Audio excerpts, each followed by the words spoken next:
And Kurt Browning had a chance to catch up with Patrick casually here in Turin. We're in Torino. The World Figure Skating Championships are over for you. Finally a day off.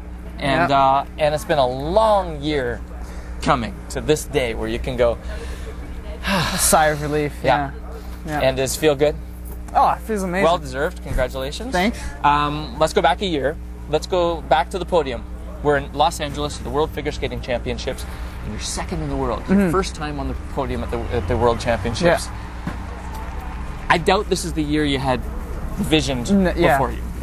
I think after LA, I really had this mentality of, oh, why not? What?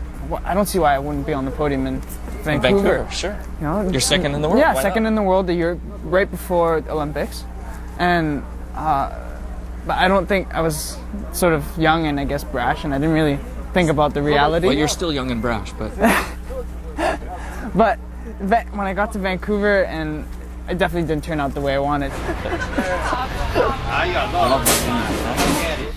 Let's face it, you've had a lot of changes. Yeah. The coaching situation was a big change. You've moved a couple of times your training, and then that big injury.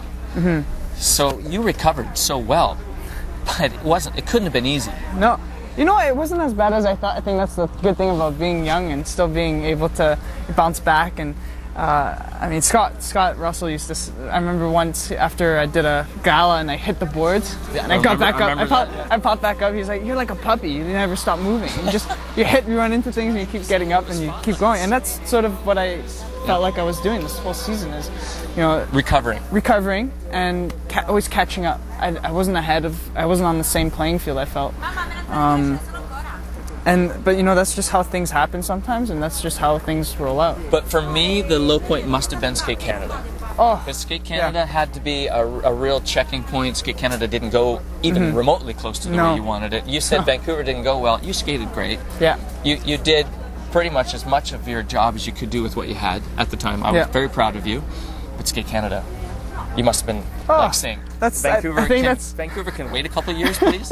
I think that was by far the most embarrassing moment of my career, I think, so far. It's just, I went out and I was like, I had a lot of confidence. You know, I felt great because back from the injury and seeing great people looking after me, and I thought I would definitely kill it at Skate Canada.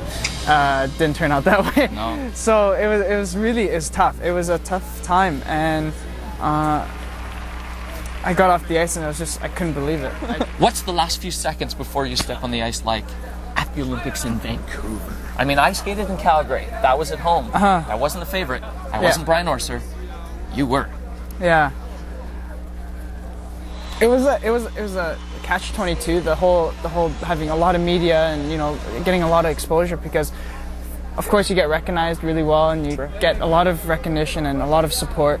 But then on the other hand, you feel like, oh gosh, I gotta really perform well for everyone. You know, I feel like you feel like you're under a microscope, basically. Really big microscope. Really big microscope. Did you enjoy it? Like, was there any way that you got to skate in Vancouver and actually enjoy it, or was it like, this is hard? I felt great. I felt the best I've ever felt physically, but mentally, I have to tell you, it wasn't the same as here. Here was more relaxing. Where in Italy, the Olympics are over and your shoulders come down a tiny bit. Yeah. What I learned after the Olympics is what I had to have learned before to have won a medal, if that makes sense. That's the catch-22 you talk about. You have to go through it before you can really learn it. Everyone can tell you as much as they want to tell you, but on a personal level, from me to you, proud of you. The Olympics were great. Like, I'm really proud of you. Good boy. Thanks. Not what you wanted, I know. Yeah. Does that make you hungry? Is there skating in your future or school? What now? Before the Olympics, I was sold to not skate after. I knew that. And I think a lot of people thought I was nuts. And now I look back, I think I was a little nuts, and I was joking, you know, I was joking to the media like, oh, you know, after the Olympics, maybe a miracle will happen and I'll decide to skate another 4 years. Yeah. It actually happened. Like, I called you, I said, I read something that you just said. And you said, I didn't say that. And I go, but it says you did. So I think you didn't know what you wanted then. But now you do. I didn't. And I didn't enjoy training as much as I do now. I enjoy, you know, the pain, the agony, and, you know, the whole being in shape I just love it. It just feels so good.